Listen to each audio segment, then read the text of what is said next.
Lot of concern right now about Kyle Tucker. Is he going to be okay? He has not hit this spring. I mean, he hasn't gotten a Cubs hit yet, but that doesn't mean he's not going to have a monster season. We're going to talk about Kyle Tucker. How about Kyle Schwarber? Shocking to see the Cubs dismantle their core. I'm going to tell you why it wasn't shocking to me, even though I love Schwarbs. Totally disagree. And the Cubs made a cut today, 11 players from camp and more right here on the Cubs baseball channel. Like, subscribe, thumbs up. I say this every day. Love you guys, though. Let's get this party started, and I'll do it by saying this. Go Cubs!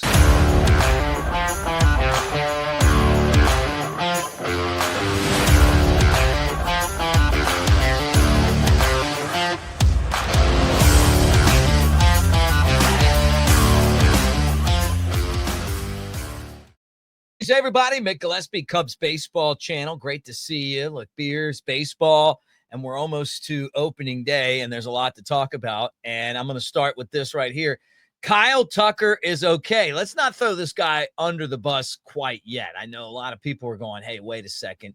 He is not performing yet. And look, he's had a terrible spring, right? And he is one of the most sought-after players in baseball, and he will be when he goes, as a free agent at the end of the year if the Cubs don't extend him. So far, though, he's 0 for 17 in his first 7 games with the Cubs. It's awful, right? And you look back and other players have struggled, and he certainly is. But I'll tell you this right now. Spring training games don't matter. I know. I've spent, a decade covering spring training. It just doesn't matter.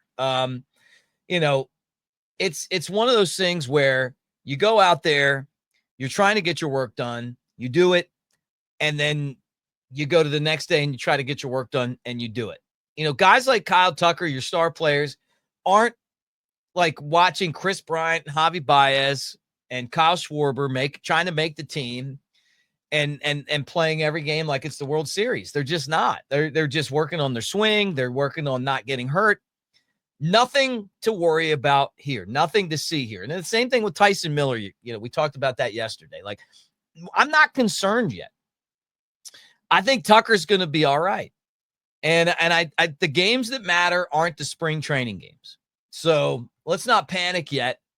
Now, if he goes 0 for 17 to start the season, then you're like, okay, well, it's not a great start. But there's a lot of baseball. I remember Joe Madden one time laid out, like, it was like all these baseballs, like baseball, baseball, baseball, baseball bat, baseball, baseball, baseball, baseball, baseball bat. It was like a whole bunch. And basically it was the balls represented every single game during the season. And basically what he was saying is, there's a lot of games.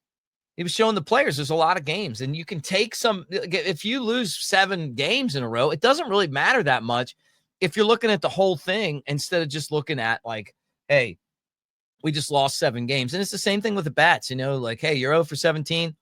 Well, get a hit the next time, and then get a hit the next time. And some of your best players can be streaky, and who knows? But I'm not concerned at all. I think that this guy's still going to be the catalyst of the team. And I'm pretty excited about him being in the lineup every day. Now, another Kyle, one of my all-time favorite Cubs. The last time I really talked to him, I said, dude, you're a legend now, is Kyle Schwarber. And the shocking thing to him was that he saw the Cubs dismantle the core from 2016. I got a ring, so I'm happy about it. Like, I love that core. And I watched all those guys come up. You're talking about every single one of them. Schwarbs and Chris Bryant and Javi Baez and, go down the line. All of them. And they got there. They won the World Series. I wasn't surprised, though, because once they won the World Series, they were great 2015.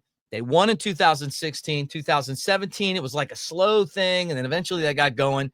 Well, by 2018, they just didn't feel like a team that was really going out there to win. I mean, it just felt more like we already did it. We accomplished everything we're going to accomplish. And the front office had a really difficult job trying to figure out what they were going to do. And a lot of us feel like they probably waited a little too long to dismantle the core. The crazy thing was that Schwarber was the guy that they should have kept, and they gave him away. They didn't want, during COVID, they didn't want to pay him. And that turned out to be, of all the core 4 guys, the guy you would have wanted to keep because he's still performing. And he's been great for the Phillies.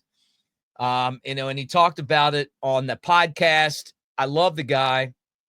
He's on the Foul Territory podcast.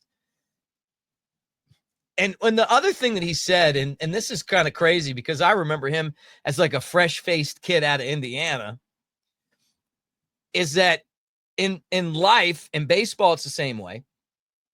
You don't know how long you're going to be there, and you just think you're going to get back. And it's tough to get back. And the Cubs haven't even gotten close to that. And now the guys that the Cubs have traded for these guys are kind of like,